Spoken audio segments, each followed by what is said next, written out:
Just give me a moment to check the live stream.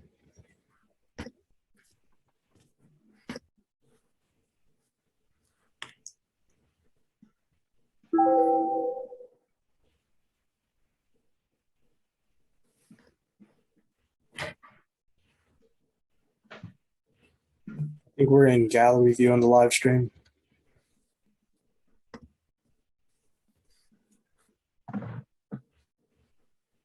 We're good now, Sergeant Katowski. You can go. Sergeants, can you start your recording? Computer started. Recording to the cloud all set. Sergeant Bly, if you can take away the opening. Thank you. Good morning and welcome to the remote hearing on the Subcommittee on Zoning and Franchises. Will council members and staff please turn on their video at this time? Thank you. To minimize disruptions, please place your cell phones and electronics to vibrate. Testimony can be submitted to landusetestimony@council.nyc.gov. Once again, that's landusetestimony@council.nyc.gov. Chair, we are ready to begin. Good morning and welcome to a meeting of the Subcommittee of Zoning and Franchises. I am Councilmember Kevin Riley, Chair of the Subcommittee. This morning, I'm joined remotely by Councilmember Botcher, Lewis, Hanks, Moya, Abreu, Showman, Carr, Wrestler, Dinowitz, and Majority Whip Brooks Powers. Today, we will vote on rezoning proposals for 840 Lorimore Street in Brooklyn and 930 80 Avenue in the Bronx that were heard by the subcommittee on April 26th and May 10th. We will also hold public hearings on rezoning proposals for 98 3rd Avenue in Brooklyn and 4541 Furman Avenue in the Bronx. I will also like to note that the Weatherall Street and the 67th Avenue rezoning proposal, originally planned for a public hearing for today, will be heard at a future date. Before we begin, I recognize the subcommittee counsel to review the hearing procedures. Thank you, Chair Riley, and good morning, council members. I am Angelina Martinez, review counsel to the subcommittee. Members of the public wishing to testify were asked to register for today's hearing. If you wish to testify and have not already registered, please do so now by visiting the New York City Council website at www.council.nyc.gov/land-use to sign up. Members of the public may also view a live stream broadcast of this meeting at the council's website.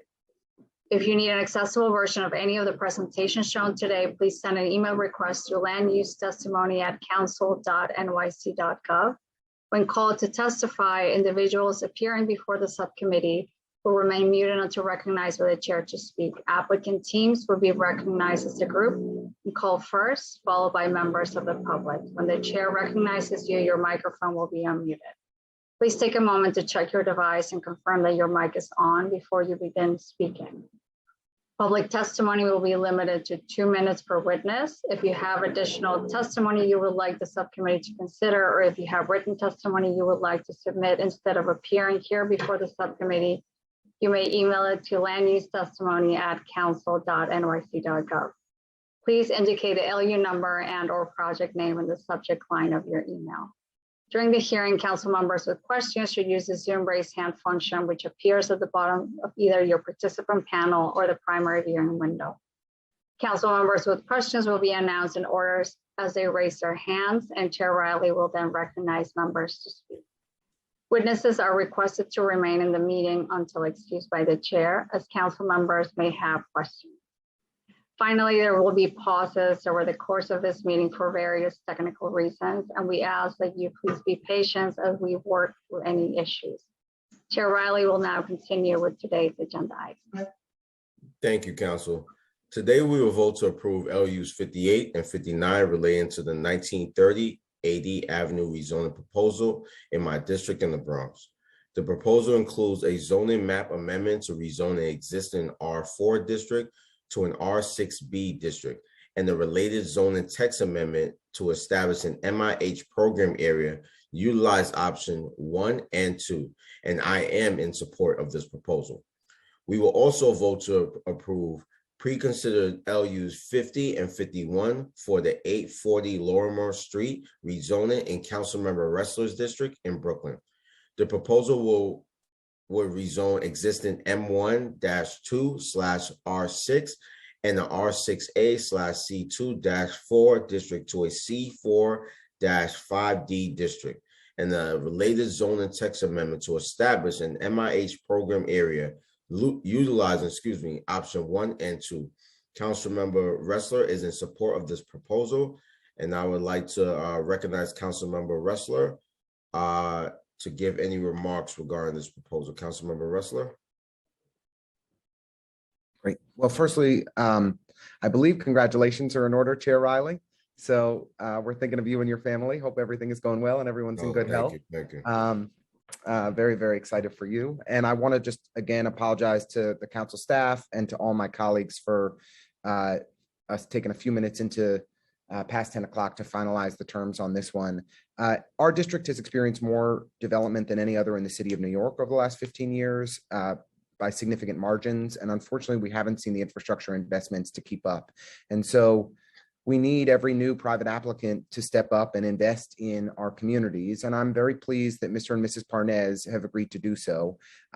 This is probably my least favorite part of the job, negotiating these land use deals, but they're very important. And while Mr. and Mrs. Parnez are community members, small-time property owners, they're going to have the opportunity to build a development here, and we need them to invest in our community, and they've graciously agreed to do so, and I want to thank them for their partnership. In this development, 74 units, we have secured 35% of the housing as affordable housing at 80% AMI, and we've also secured a commitment to invest up to $1 million in McCarran Park to create a new dog run for our community. So we're going to, and they've agreed to an expeditious timeline to make that happen, which we are appreciative of. They're also, this building snakes around an existing building, so they've offered and agreed to cover the expenses, including legal fees for the adjacent property owner where one of our beloved neighborhood restaurants, Bernie's, is located. And so I'm appreciative of their work on each of those fronts. We have memorialized this agreement in a community benefits agreement with St. Nick's Alliance and North Brooklyn Parks Alliance, two of our beloved community-based organizations, as well as the adjacent property owner, so that we can ensure that the Parnezes are held to account to follow through on these commitments. Lastly, the developer, the applicant, is going to make best efforts to hire graduates from St. Nick's Alliance and their workforce development training program for construction and other jobs. So we see this development in total as a critical investment in our parks, above and beyond the requirements on affordable housing, assurances that they will be a good neighbor, and a commitment on best efforts on local hiring. Those are the different components that we should want to see in every new development project. And I'm pleased that we were able to come to a positive outcome here. And I know I can be a difficult negotiating partner, so I do especially want to thank Mr. and Mrs. Parnez and each of their representatives for bearing with me and getting to an agreement in the end. And I want to thank my team, especially my Chief of Staff, Mariana, and our tremendous Land Use Director, Arvin Sinwani, who did a terrific job, and the Council Land Use staff as well for helping us navigate all this. So thank you all, and thank you again to my colleagues, and apologies for the delay. Thank you, Councilmember Ressler. Finally, regarding the 145 Museum of Civil Rights, the redevelopment proposal on today's agenda, I note that the council is in receipt of a written statement from the applicant that the application has been withdrawn. Therefore, pursuant to Council Rule 11.60B, pre-considered LUs 53 through 57 relating to the 145/Museum of Civil Rights redevelopment proposal are void, and I make a motion to file the items to remove them from the council's calendar. Members of the subcommittee who have questions or remarks about today's items should use the raise hand button now. Council will announce members in the order that hands are raised. Council, are there any council member with questions or remarks at this time? Chair Riley, I see that Councilmember Lewis has her hand up. Councilmember Lewis? Good morning. I'm just trying to understand this process, and forgive me for my ignorance. When we're removing LUs number 53 to 57, what does that mean? Council, would you? Chair Lewis, it just means that pursuant to city council rules, like the item has been withdrawn from our calendar because the developer submitted a letter saying that they're withdrawing the item. So it's just a procedural vote so that we can remove it. Thank you, Council. Are there any other council members with questions? I don't see any other hands up, but I just want to make sure I'm not missing anybody. Chair, there's no other council members with questions at this time. Thank you, Council. I now call for a vote to approve preconsiders LUs 50 and 51 for the 840 Lorimore Street rezoning proposal and LUs 58 and 59 for the 1930 AD Avenue rezoning proposal, and to file preconsiders LUs 53, 54, 55, 56, and 57 related to the 145/Museum of Civil Rights redevelopment proposal. Council, can you please call the roll? Chair Riley, I don't know. Councilmember Moya, I vote aye. Councilmember Lewis, I vote aye. Councilmember Abreu, Aye. Councilmember Boucher, I vote aye. Chair, what are we voting on with respect to Harlem 145? so We are- that's the item. Sorry, go ahead, Chair. I didn't mean to interrupt. I know it's Sorry, been Karen. withdrawn, but what is the aye for here? So We you're are- voting to remove from our calendar. Yes, correct. Okay, permission to explain my vote, please. Permission granted, Councilmember Boucher. I vote aye to all. Good job with the dog run, in particular, Lincoln. With respect to Harlem 145, this fiasco is an example of why we need a comprehensive citywide planning framework.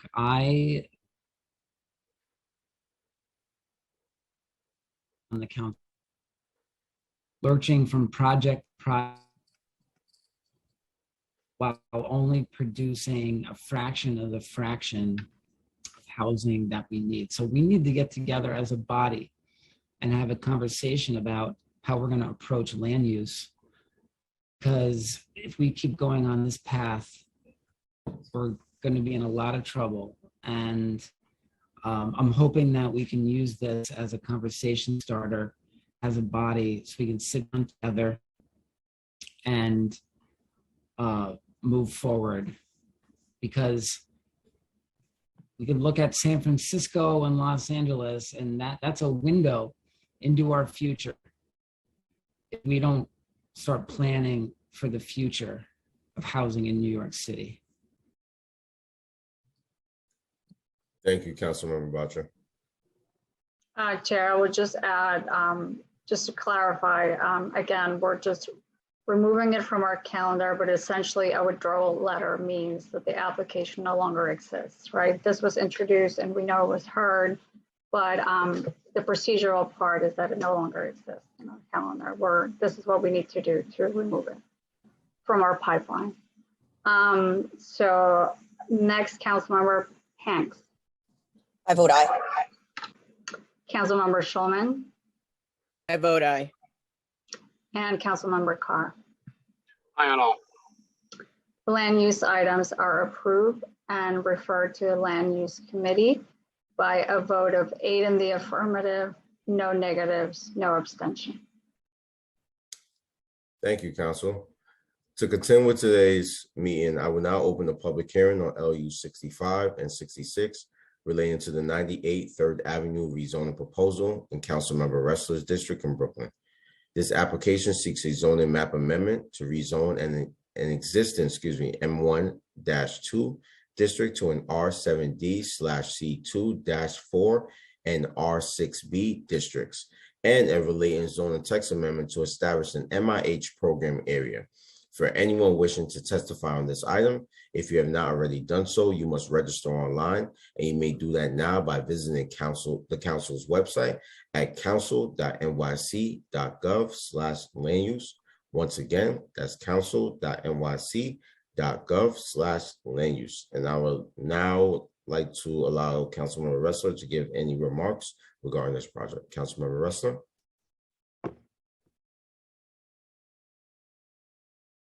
Thank you, Chair Riley. I feel like I should just become a member of your committee. I spend so much time with you here. But it's good to be with you all. The project in 98 3rd Avenue is on essentially the last remaining kind of industrial manufacturing block in the Borum Hill neighborhood. And this is an old gas station that's been operating there for many, many years. And they're proposing to turn it into, luxury housing, the same thing that everybody else wants to do with MIH.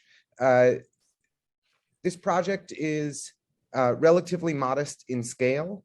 I'm continue to be a bit perplexed and confounded that they didn't work with the adjacent property owner that owns most of the block on a single rezoning for the full block. That would have been much preferred. That rezoning is planning to certify later this year, so we now have to deal with multiple ULURP actions on the same block as a result of their inability to coordinate. As of now, the developer has not really offered, we've been in communication, but we haven't yet received commitments around the types of community investments and benefits that we need. This site is across the street from two of our local public housing developments, most notably Wyckoff Gardens, where we have over 500 units of public housing, and 572, 574 Warren, which is about 150 units. For me, any development needs to, of course, be appropriate in scale and density. And we want to maximize affordable housing and get the best possible commercial use of the commercial space on the first floor. We also need to see investments in our public housing developments, which have been neglected for far too long. And so I look to private applicants such as this one at 98 3rd, who's converting, intending to convert a gas station into primarily luxury housing, to also invest in meeting the needs of our most vulnerable residents. So that's what we're still looking to hear from this applicant. We'll see if they're able to come up with a package that is adequate in meeting the needs of our community, and look forward to the hearing today and further conversations in advance of the conclusion of this process. I'll just say in closing, this is one of a number of different ULURP applications that began during my predecessor's tenure and has continued into this new term. So we were not consulted pre-certification on these projects. We did not have an ability to shape this project in any meaningful way and are kind of left to try to make some adjustments at the margins to make it better. But frankly, have our hands tied because of the way that this and other applicants have approached the timing of their certifications, which I think is highly unfortunate and will lead to a less good outcome for our community. Thank you, Chair Riley. Thank you, Councilmember Ressler. Council, please call the first panel for this item. The first panel for this item is Eric Palatnik, Brian Newman, and Anna Martinova. Council, please administer the affirmation. Applicants, I will call, can you please raise your right hand and I will call on you individually to answer the following question. Do you affirm to tell the truth, the whole truth, and nothing but the truth in your testimony before the subcommittee and in your answer to all council member questions? Eric Palatnik. I do. Brian Newman. I do. And Anna Martinova. I do. Thank you. For the viewing public, if you need an accessible version of this presentation, please send an email request to landusetestimony@council.nyc.gov. And now the applicant team may begin. Panelists, as you begin, I'll just ask that you please reinstate your name and organization for the record. You may begin. Hello, good morning. My name is Eric Palatnik. I am an attorney representing Bill Wolf. Thank you very much for giving us the time. And I want to congratulate the chair of the Land Use Committee for whatever Councilman Ressler congratulated you for. I'm sure something good happened to you, so congratulations. And I believe Councilman Ressler himself is deserving of some congratulations. I heard there's some good news in his life when I was at a community board meeting the other night. So I want to thank everybody for the time today. I recognize we're the last one on your agenda today, and I know the council member had some questions and some issues that he raised that I'd very much like the chance to answer and give hopefully adequate responses for the councilman and for the remainder of the committee. And then maybe us and the council member can spend some time talking after this to try to find a common goal, because a common solution, because I think we share the same exact goals. This is the building that we're asking you to build. It's a relatively small building. It's only 29 units. It's about 28,000 square feet of floor area. And it's 29 units. I say that those are actually mostly studios and one bedrooms. They're kind of squeezed in there. Of the 28,000 square feet of floor area, includes about 3,500 square feet of ground floor commercial, which we are keenly desirable of meeting the council member's desire. He would like to see express the desire for some kind of food store or a similar type of establishment on the ground floor, a small grocery. Of course, it's only 3,500 square feet, but we'd like to meet that. Really, what's more telling than this picture, though, because this is just a picture of another new building in New York City, and it's as good as Brian Newman, our architect, is. It's not much different than any of them that we've seen around the city. Really, what's telling is if you go to the next slide, which is what the council member mentioned, which is the last remaining manufacturing block, and if you can just go to the next slide, please. And this gives you a good picture for what we're talking about here. This is the last remaining manufacturing block. The site we're asking you to rezone and act upon today. We're asking you to go from an M1-2 district to an R7D with a C24 commercial overlay on this 5,000 square foot lot. Now, the council member pointed out that there's a series of rezonings around us, and he is 1,000% right. 1,000% right. There's a called Ulano Corporation, which is a large not credit card, but a filmmaking company that, like the film that goes over your credit card, that they wrap around stuff. That's produced or was produced in the building to the right there, that brick building you see, which is a whole complex. The remainder of 3rd Avenue, which I'll show you in a second, which is the block front, is owned by DCAS. The reason we're here ahead of them and in a different schedule, unfortunately, it predates probably even the council member, even the previous council member. We started this request to build a residential building here in New York City, if you could believe this, 12 years ago under Meenakshi Srinivasan at the Board of Standard Appeals, where it was warmly received. And then there was an administration change, just like now. It ended up in the de Blasio administration at the Board of Standards and Appeals under the new regime that operated there, and they were not so pleased with it. The entire time we've been meeting with the council member Levin, Stephen Levin. We had been meeting with the community board on multiple occasions. We had full support of everybody. This is over the past decade, a decade of support. We've met with the community board 3, 4, 5, 6, 7 different times. The Board of Standards and Appeals did not like it. They rejected it. We explained to them it's all residential around it. They rejected it. So then we ended up at city planning, where we pursued the rezoning application you're acting upon right now. This rezoning application wound its way through, unfortunately, again, before Councilman Ressler was elected or was even involved at that point. And admittedly, we could have come to him before he took office, but we came to him right after he took office. And at that point, we had the almost unanimous community board support. We only had one, never in my career, only one other time. The last application I had before you was a unanimous support. This is only one person objected. 30 people, 35 people out of 37 supported it. And then we met with Howard Cockton, who runs the Block Association next door. We spent 2 or 3 meetings with Howard.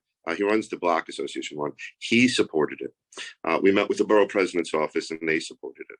Councilman Ressler, I think, likes it from what I could tell, but he's not pleased, I don't think, with our community gifts. So we're going to try to make him happy in the community gifts. And in that respect, what we've tried to encourage and explain that we'd be happy to do is to contribute towards the Wyckoff Gardens. They have a fund. We've also tried to work and will continue to work on the affordability. I was just very pleased to hear the previous application that he made some comments on, which I was unaware of. And I got a little bit of insight for some ideas, Councilman, that I might be able to present to you to make you a little bit happier in what we're doing. The problem for all the board members now, if you could skip forward, I'll go through the presentation in a few more seconds. But just for all of the committee members, you can understand that the pressures that are on the developers, and I can understand where the councilman is coming from. But the ULURP process doesn't allow us to time things so well. And that's why we're not timed up with Yolano next door, who's doing a larger rezoning.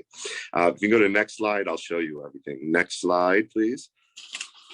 This slide gives you a pretty good depiction for what's going on around us. You can see here that you've got the project area, and our site is just a small little pimple in it. Where the words project area are, where you see the parking lot, that's owned by the Department of Citywide Administrative Services. That is not our property. And the property in the far end to the left is owned by, I believe, a fertility doctor. And that's the block front that we are rezoning. And we're asking to change that from a manufacturing district to an R7D with a ground floor commercial. Now, the Yolano property that the council member and I have been referring to is the property behind us that says two-story factory building. Much bigger development. That's going to have hundreds of units. Here, we're talking about a 24,000 square foot building, much smaller building. And again, we've been at this for a decade. The Wyckoff Gardens are the two 21-story residential buildings you see in the back to your left. Those properties are the properties we've had some conversations with the council member at his suggestion, and we've agreed to contribute some funding to them. And I'll get to our affordability in a moment. But that's essentially our block front. If you could see what the whole area that's dotted and says project area, that is all the rezoning area. So only our side is a small portion. And most notably in that is a portion of the Yolano property is in that rezoning, which is that brick building you can see right behind us on Bergen Street. Also notable on this map, if you look across the street, the bottom of the map, that's all zoned residential. So our block is literally, and I'll show you that in a second. Next slide, please. This, you went backwards. The other next slide. There you go. Perfect. Bingo. I like to see somebody else makes mistakes other than me. So I'm sorry if I'm taking too long, but there is a long history here. We've been at this for a decade. So I appreciate you taking the time to listen to this. And it's a little bit complicated on this map. The rezoning that we are undertaking here is doing a couple of different things. It's shown right here on the tax map. If you look on the right side of the tax map, you can see in red, our property. That's all that's being rezoned under our action. But we are also doing the block front, as I mentioned a moment ago, and that's all going to become R7D. You'll also notice in the lower left, in the bottom right of that yellow map, you'll see R6B with an asterisk next to it. That was done at the suggestion and advice of the planning department so that they could fill in that zoning area because that lot was otherwise zoned manufacturing. So they thought that would be awkward to leave that. So again, what I'm trying to demonstrate to you here is we're cleaning up the map. And if you go to the next few slides, I'll show you how we're becoming consistent with the block front. If you go to the next slide, and this slide shows you, actually, next slide shows you even more clear. There you go. Beautiful. This slide's perfect. The left side shows you the existing zoning map, and the right side shows you the proposed. As you can see, we're the green on the left side in the middle of the map. Everything around us, if you look to the bottom, the right, and the left, and the top, is all R7A, R6B, R7B, R6B, R6. So obviously, I think the zoning district makes sense that we're asking for, which is an R7D, and that entitles or requires us to provide affordable housing under the MIH program. So this gives you an idea for the land use itself. We go now to the next slide, please. I think we're going to skip forward a couple of slides. We're going to go right now to the affordability slide, if you may, so don't waste everybody's time. So there's about 2 or 3 more slides forward. You'll see it's not numbered. I apologize. One more, I think. Nope, one more forward, please. One more after this one. There you go. Beautiful. So Anna from City 5 Consulting is on the phone, and she's created this matrix. Now, we created this matrix at option 1. I just heard a second ago an arrangement or some community benefits agreement the councilman made with another developer. I think there was he provided more than 25% of the floor area. I thought I heard that was an option too, but I'm not sure. These are things that we are coming back to the council member with numbers to show the council member that we can do more than what we're showing right here, whether it be by changing the affordability, the MIH, the MIH option from option to the 80% option, and increasing some of the units, or whether it be by keeping it in option level 1 and increasing some of the units at a different amount. But the most important part that we want to let the council member know is we spent Memorial Day weekend, other than the one day I got to go to the beach with my kids yesterday, working on a matrix to provide to him a transparency, our whole spreadsheet. We want to show him exactly what our costs are and what we're up against and what we can afford to give and still make the project worthwhile. We have worked very hard on this. We're giving him exactly what Bill Wolf Petroleum is working off of, and it includes the new inflationary costs. It includes the new supply chain issues. It includes the cost of labor. It includes the 421 extinguishing. And he's doing that to show the council member and the council and the committee from a transparent perspective what it will cost to build the building and operate the building, and where his breaking point is as a reasonably prudent investor developing a building. Because of course there is a benefit to be had from the rezoning, but there's a limit to the benefit. And when that limit is reached, then the developer can no longer develop.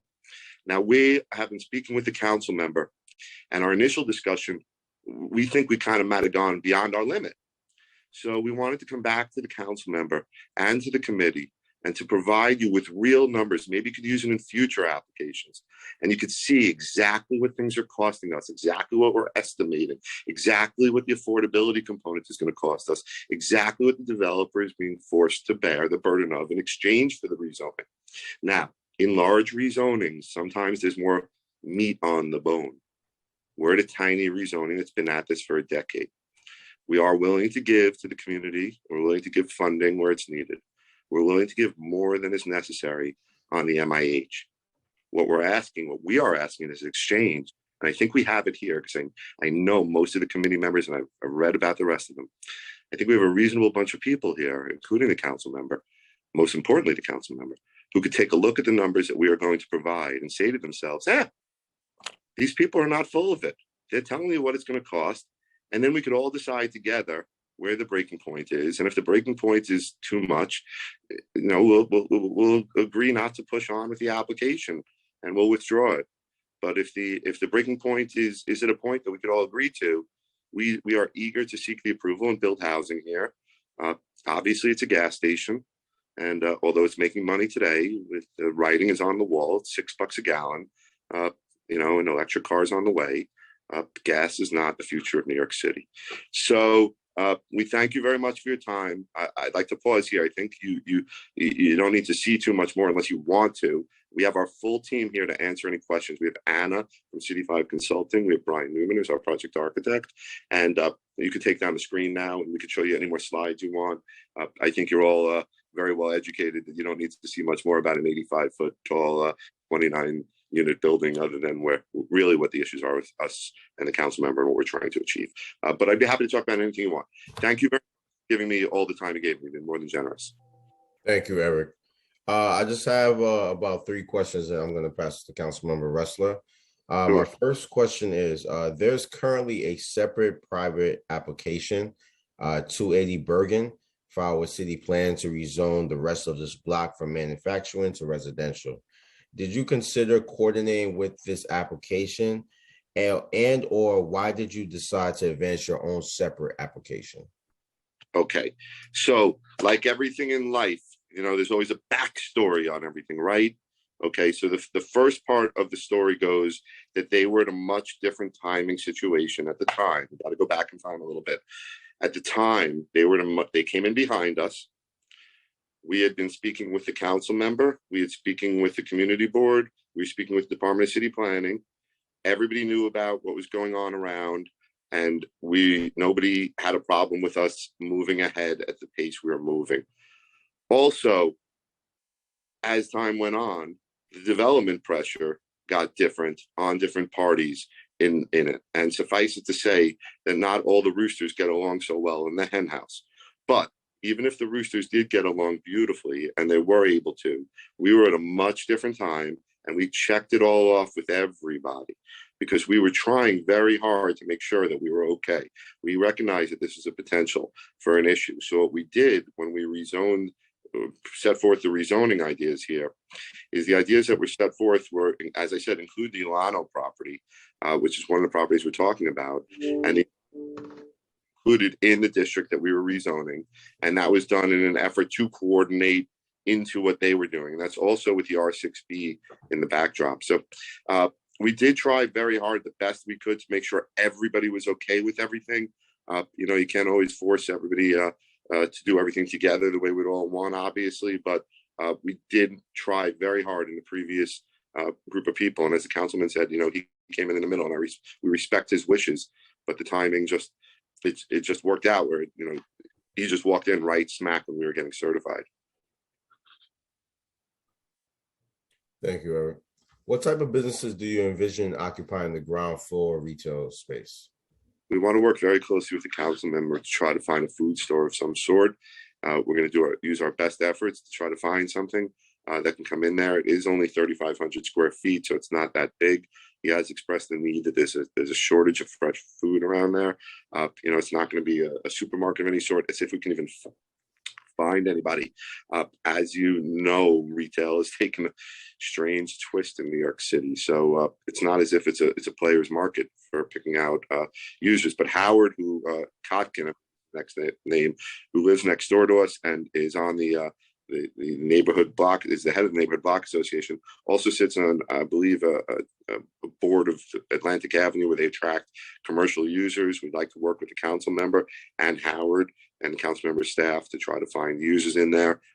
We cannot commit to a food store because, if somebody could force a food store to come into us, we'll commit. But absent somebody, saying to us, hey, we have a food store for you, and they'll take it, and they'll take it at a rent that you can afford to pay your bills on, that goes back to the spreadsheet we're going to send you. We'd be happy to. We're trying to accommodate everybody's desires and needs and create a feasible building at the same time. Thank you, Eric. And my last question is, do you have a plan in place to ensure local hiring and MWBE participation during construction? Yes, we do. The developer here is Bill Wolf Petroleum. Bill Wolf Petroleum is building up in quite a few different locations right now. They only hire MWBE contractors to work for them. They are not an MWBE organization because they are neither a minority or women. They will have minority women-owned business enterprises working for them. They're also going to try to be using locally sourced labor within the building. We did present the building to 32BJ for their, it's too small a building for their desires. And I didn't mention a moment ago, but the building's going to have all the latest green features, as well as be up to code with the electrical requirements of the powering of the building. Thank you. I would like to pass it to Councilmember Ressler to ask any questions. Councilmember Ressler. Thank you, Chair Riley. And thank you, Eric, for the thoughtful presentation. Firstly, the gentleman you've referred to, Howard Collins. Howard is the longtime president of the Borum Hill Association, also serves as the acting executive director of the Atlantic Avenue Local Development Corporation, and is a really committed and impressive community leader, and appreciate your engagement with him. But just wanted to get his name right for the record. I apologize for speaking about a childhood friend named Howard Kotkin. I'm sure he's a good guy too. So firstly, I'm not sure that this is the prerogative or the concern of Mr. Wolf. And it's, as somebody who's invested in reducing personal car ownership, it's not my singular top priority, but I represent a sizable swath of Brownstone, Brooklyn, Dumbo and Brooklyn Heights, downtown Brooklyn, Borum Hill, into Gowanus. With the conversion of this gas station into yet more luxury housing, do you know how many gas stations will remain in my district?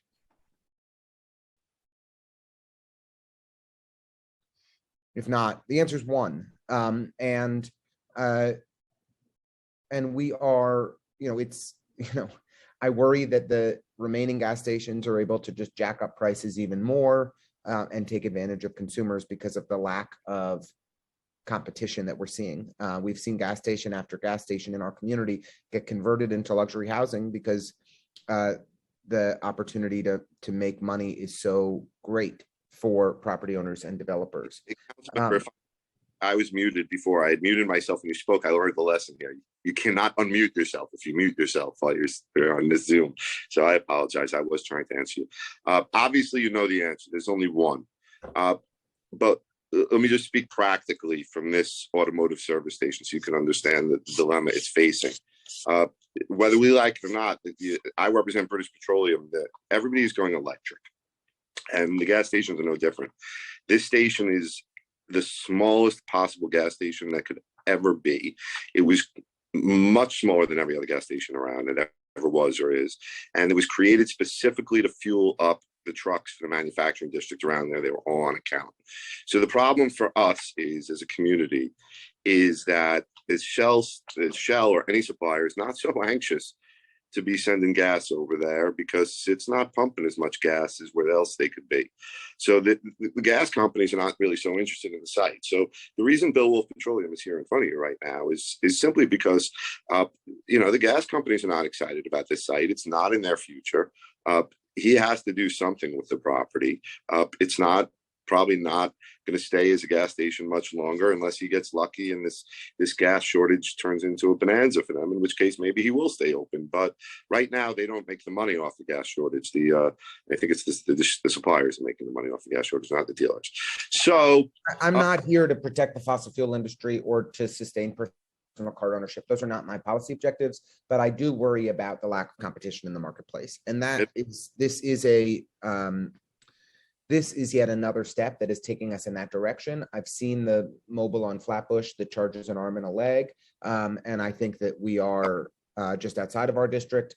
And I think that we are unfortunately going to see gas stations be able to take advantage of consumers who need cars to get around more and more as a result of yet another transition here. It's again, it's not my overarching policy concern. It's not, in fact,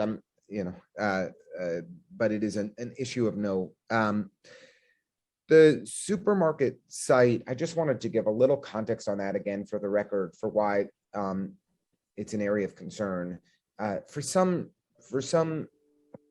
reason, in the Gowanus rezoning, the primary site where we have a supermarket that serves our three large public housing developments in this area, where we have about 2,000 units of public housing, is a C-Town on Bond, and that is a soft site in the Gowanus rezoning. And so unfortunately, what my friends in the land use business tell me is that it's an inevitability that site's going to get rezoned, and we're going to lose the one deeply affordable supermarket that meets the needs of NYCC residents, of low-income residents in our profoundly gentrified area. And so it is of grave concern to me that our 2,000 units of NYCC residents, probably 6,000 plus people, are no longer going to have an affordable place to do their shopping. So we're just looking at every opportunity and every turn where we can preserve that. So if there was an opportunity for deeply affordable produce and goods at this location, it would be appreciated and meaningful and make a difference in ensuring affordability for the community. Because of course, affordability isn't just being able to afford the roof over your head, it's being able to pay for the basic necessities that you have in your neighborhood, from laundromats to supermarkets and et cetera.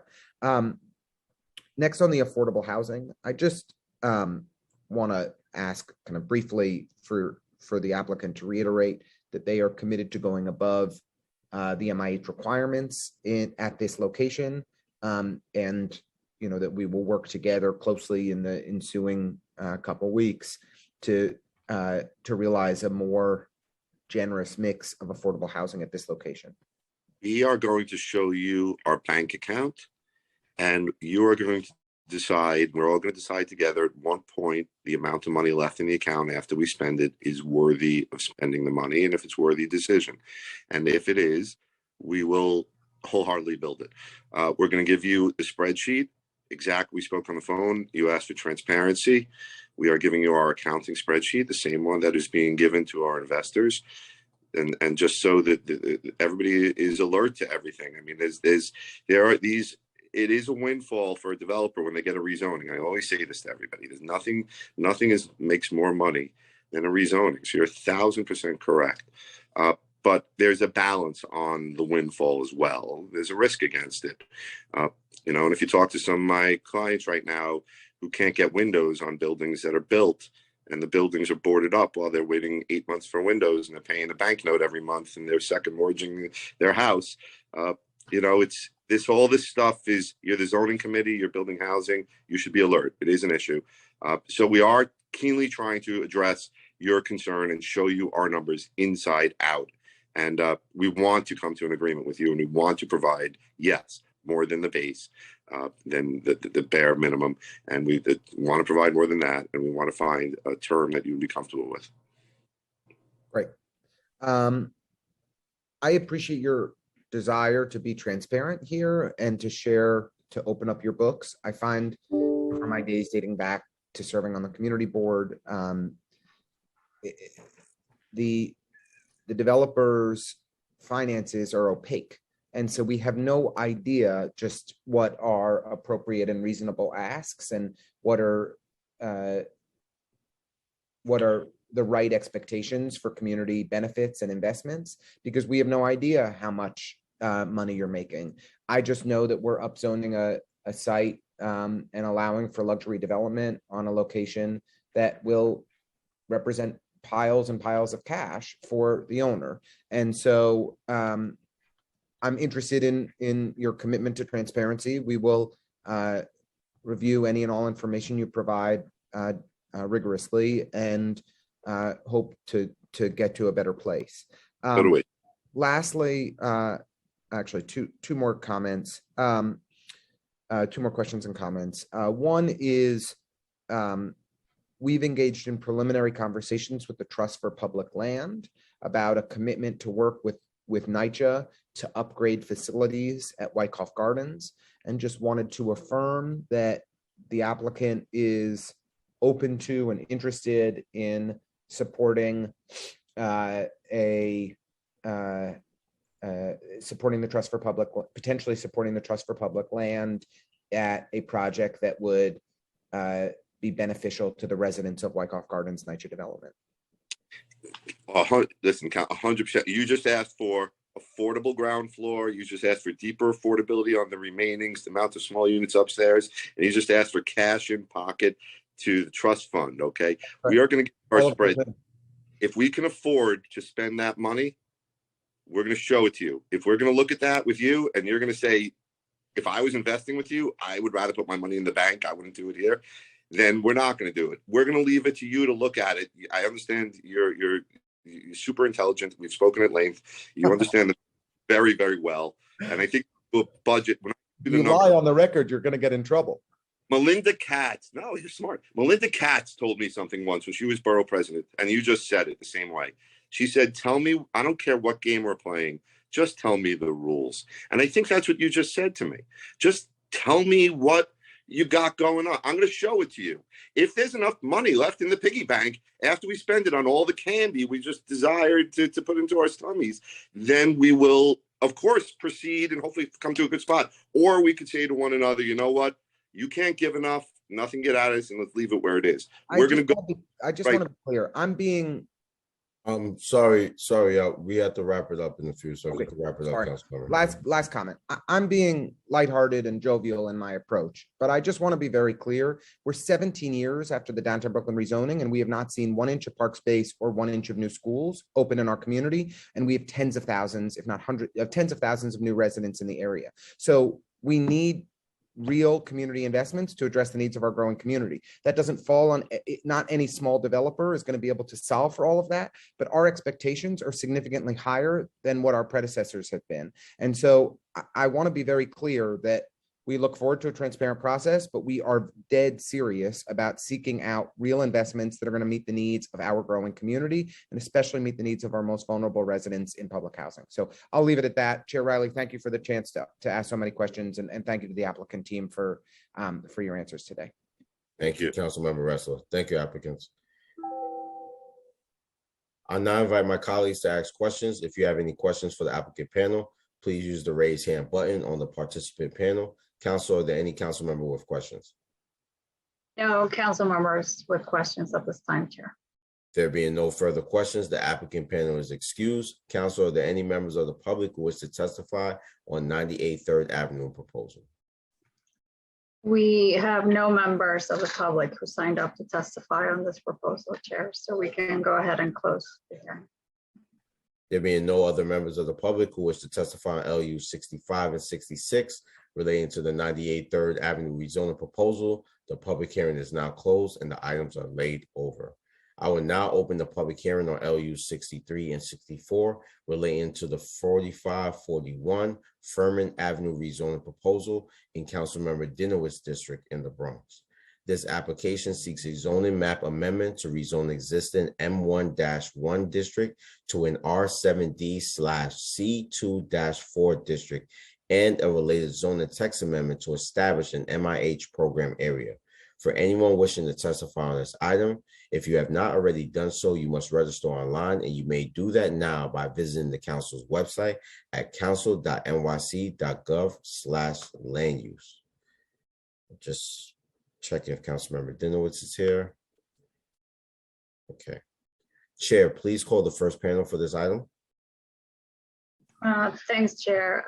I think we're trying to get Councilmember Dinowitz to come back, but we can give him some time when he comes in. The panel for this item is Nora Martins, Josh Weissman, and Bill Bollinger. Council, please administer the affirmation. Applicants, can you please raise your right hand and answer the following question, and I'm calling you individually. Do you affirm to tell the truth, the whole truth, and nothing but the truth in your testimony before the subcommittee and in your answers to all council member questions? Nora Martins? Yes. Josh Weissman? Yes. And Bill Bollinger? Yes. Thank you. For the viewing public, if you need an accessible version of this presentation, please send an email request to landusetestimony@council.nyc.gov. And now the applicant team may begin. Panelists, as you begin, I'll just ask you, please reinstate your name and organization for the record. You may begin. Hi, good morning, Chair Riley, council members.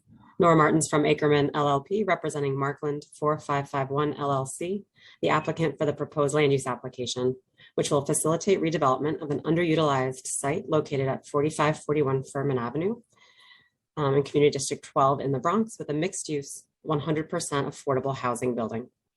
I'm also joined by Josh Weissman and Bill Bollinger from JCal Development Group, the proposed developer of the project, who will address the proposed project's retail program and economic benefits, as well as the proposed affordable housing program.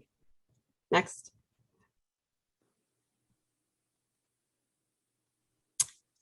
This land use application includes the following 3 land use actions. First, a zoning map amendment from the existing M11 zoning district to an R7D district with a C24 commercial overlay along White Plains Road, together with zoning text amendments to establish a mandatory inclusionary housing area, option 1, and to extend the transit zone. Next.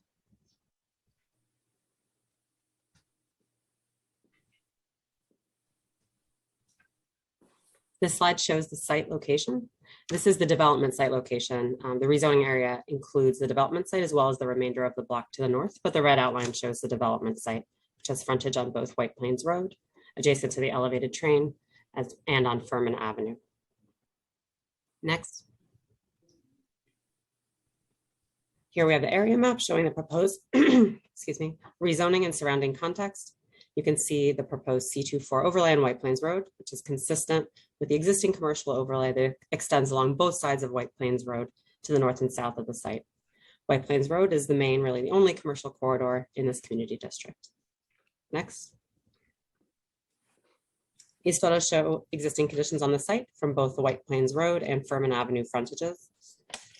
The top 2 photos are along Furman Avenue, which is the main building entrance. The existing building on the site is a 1-story warehouse building, which is temporarily occupied, but does not have really an operating business. And the bottom two photos are a view of the site from White Plains Road.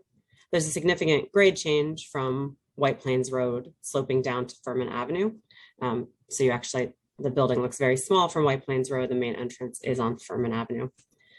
This grade change I'll talk about a little bit more, but is a unique site condition that makes providing a parking level in this project more feasible than typical in affordable housing developments, and allows us to provide a significant number of parking spaces in the development in response to feedback from the community, as well as the council member.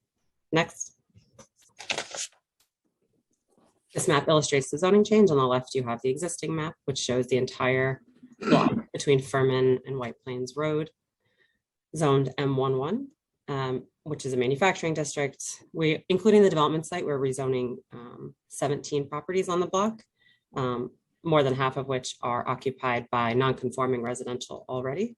So the proposed rezoning would legalize those non-conforming residential uses, as well as facilitate redevelopment of the block in the future, consistent with surrounding land use.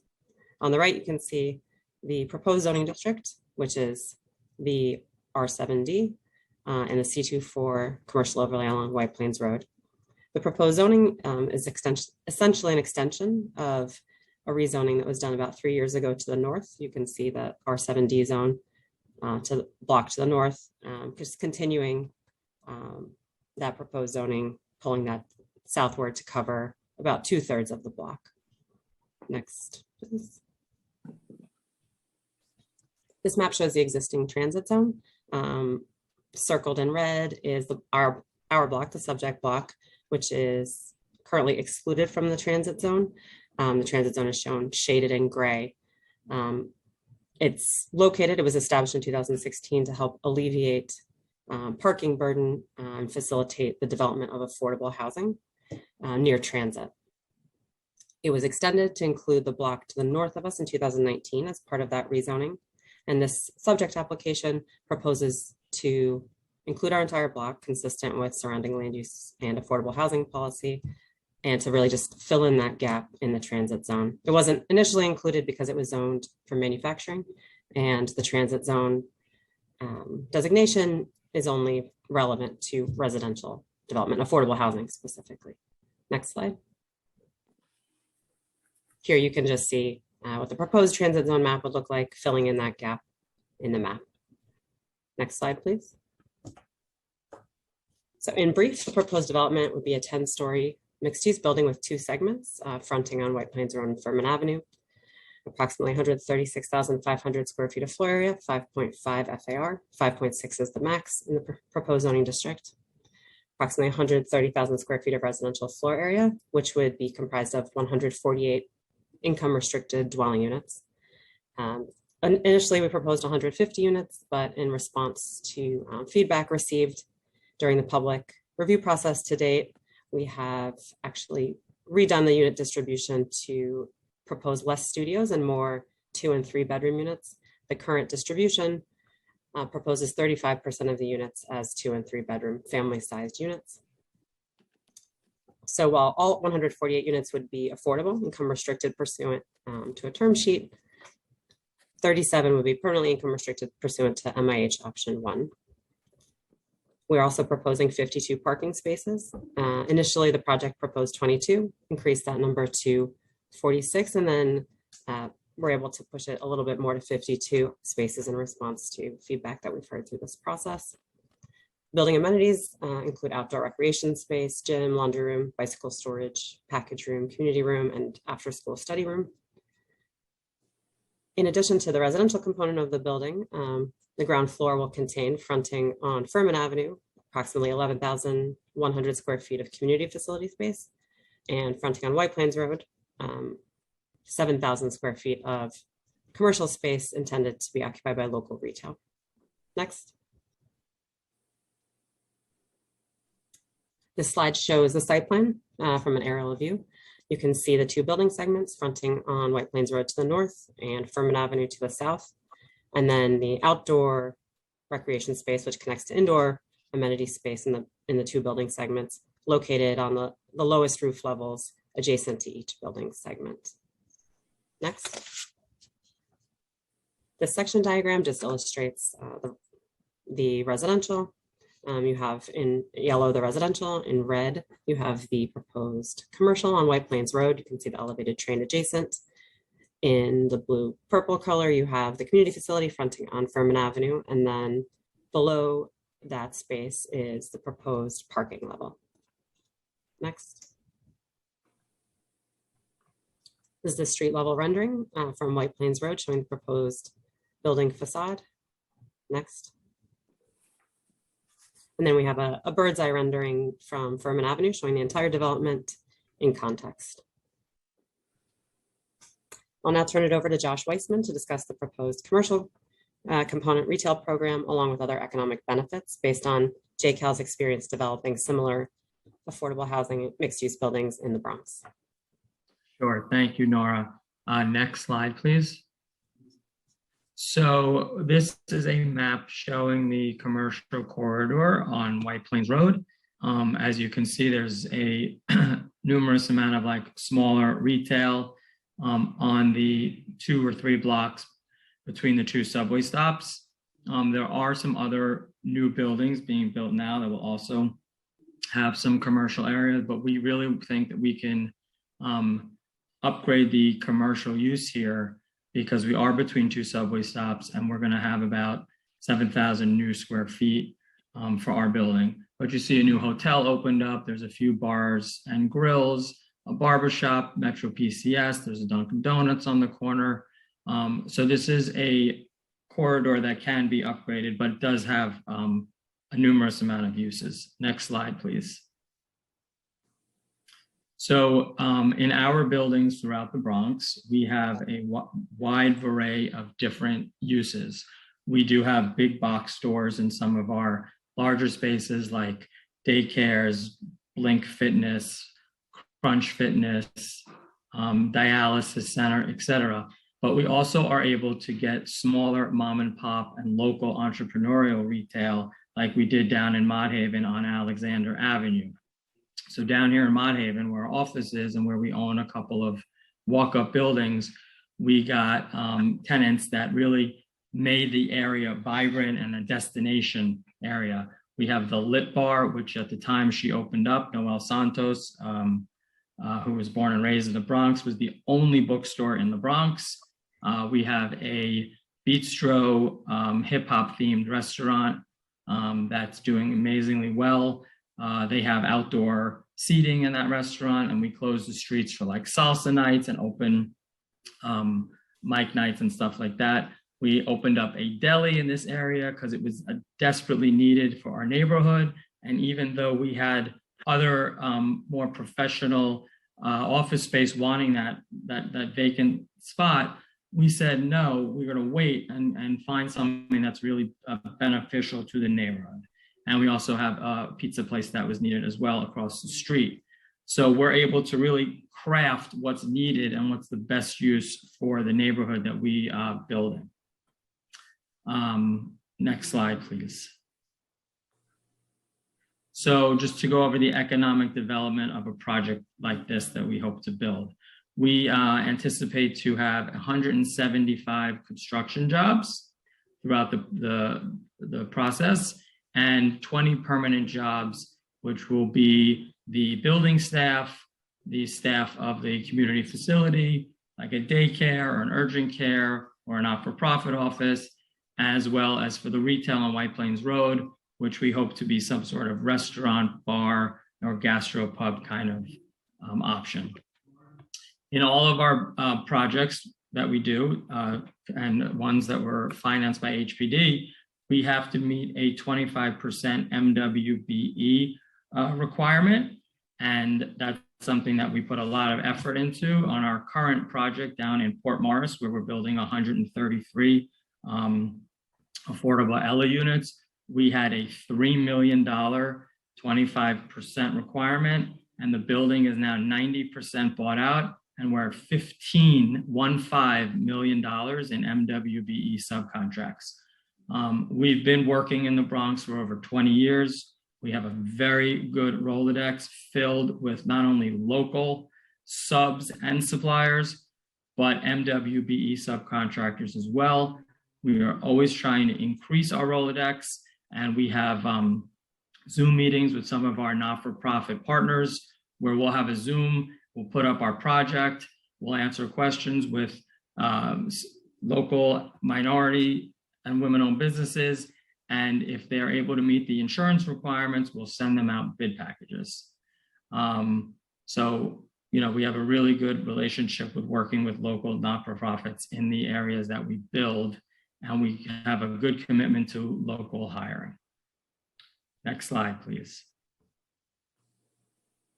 I'll turn it over to my business partner, Bill, who will go over the unit distribution and AMI levels. Hi, all. Thank you very much. Again, for the record, William Bollinger at JCal Development.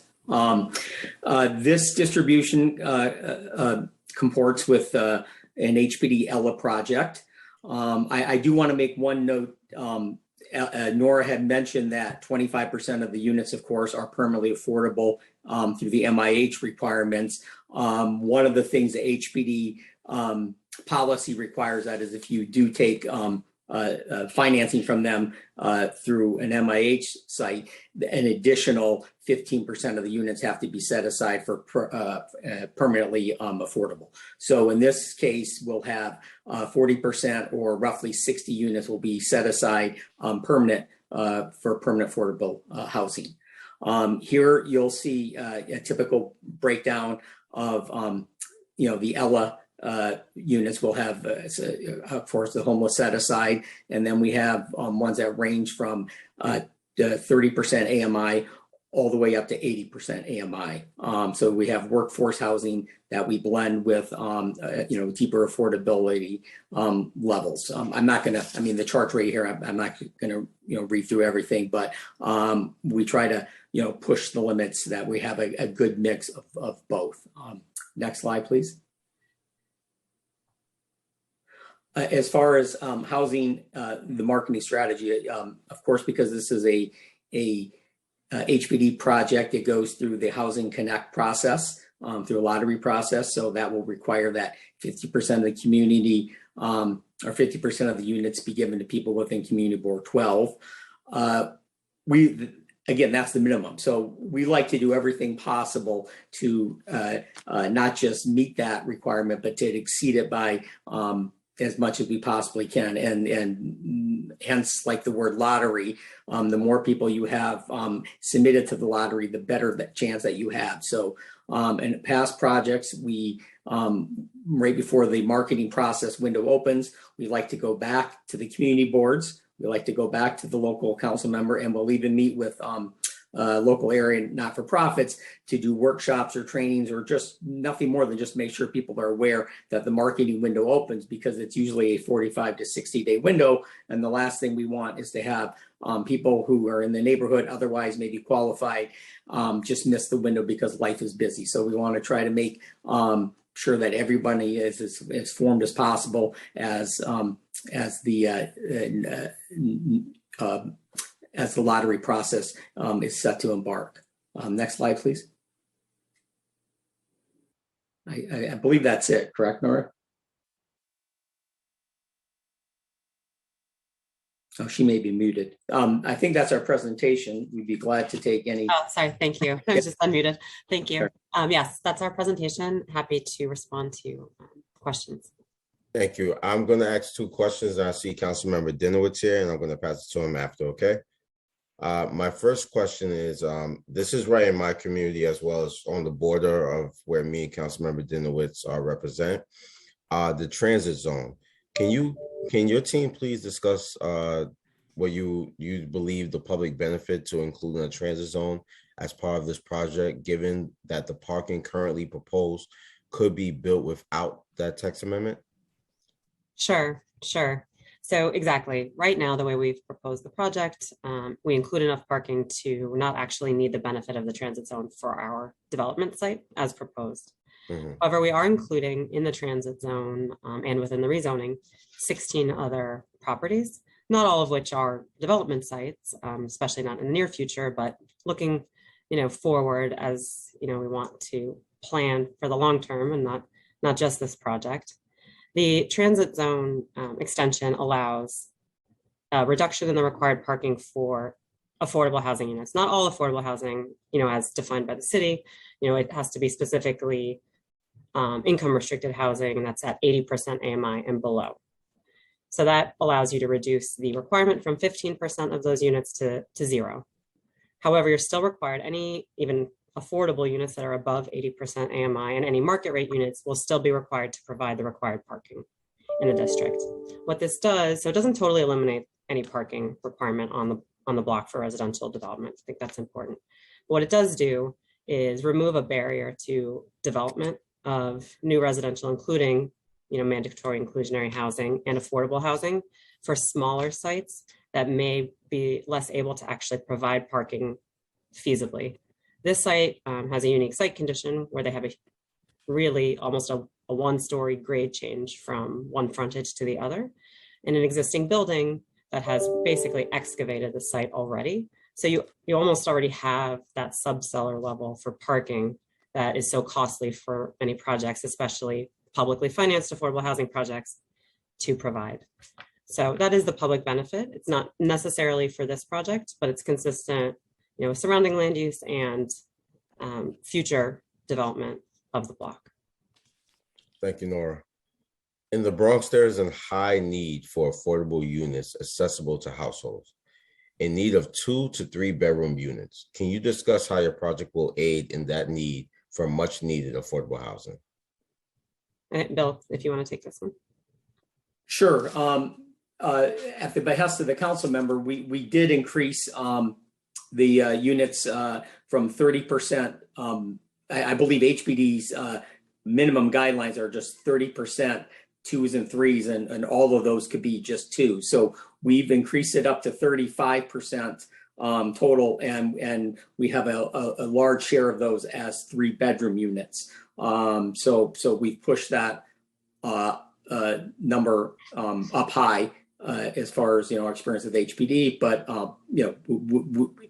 we feel that's totally understandable and justified number considering the need for larger size units in districts such as yourselves and Councilmember Dinowitz. Thank you, Bill. I would now like to allow Councilmember Dinowitz to ask any questions or give any remarks. Councilmember Dinowitz.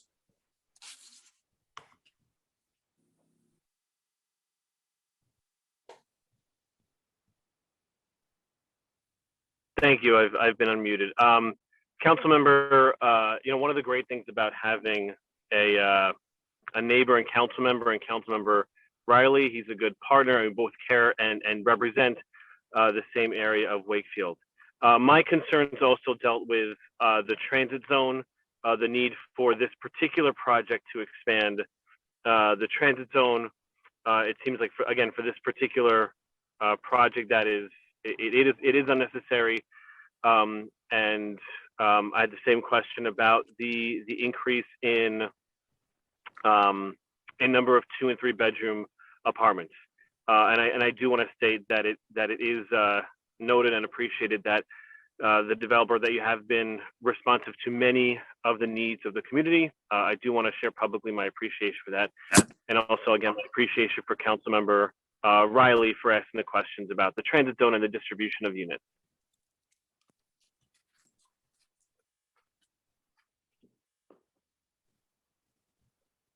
In other words, Councilmember Riley, you did a good job. You took care of all the questions. Oh, perfect. Thank you, Councilmember Dinowitz. I now invite my colleagues to ask any questions. If you have any questions for the applicant panel, please use the raise hand button on the participant panel. Council, are there any council member with questions? Chair, I see no council members with questions at this time. There being no questions, this applicant panel is excused. Council, are there any members of the public who wish to testify on 4541 Furman Avenue proposal?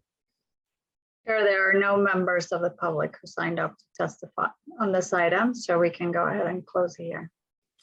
There being no other members of the public who wish to testify on LU 63 and 64 relating to the 4541 Furman Avenue rezoning proposal, the public hearing is now closed and the items are laid over.